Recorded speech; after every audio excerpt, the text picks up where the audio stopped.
প্রথম প্রশ্নটি যে করেছে সে খুবই দুষ্টু।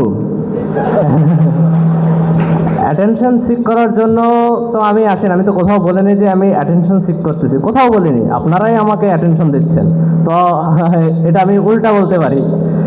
আর কথা হলো যে আমি যদি সত্যি অ্যাটেনশন সিক করতে আসতাম তাহলে এইভাবে এত পরিশ্রম আমি করতাম না, এত দৃঢ়ভাবে সবগুলো কথা আমি বলতাম না।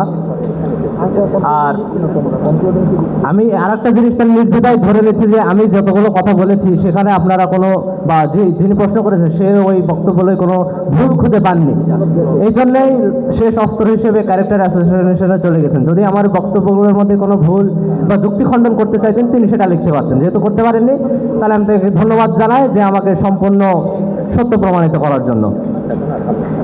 আর দ্বিতীয় কোশ্চেন এখানে আছে ব্যক্তিগত আক্রোশ।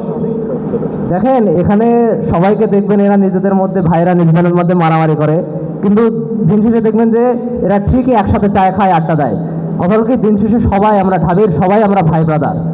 এখানে ওরকম ব্যক্তিগত আক্রোশের কিছু না। আর ওখানে আমি যা বলেছিলাম, আমি অন্তত ওনাকে হারাতে চাই, আর আমার সর্বোচ্চ টার্গেট অবশ্যই জিতে আসা। এখানে একটা মিনিমাম বলে দিয়েছি, এটা আমি বলতেই পারি। এখানে কোনো ব্যক্তিগত আক্রোশের কিছু নাই। জি, অনেক অনেক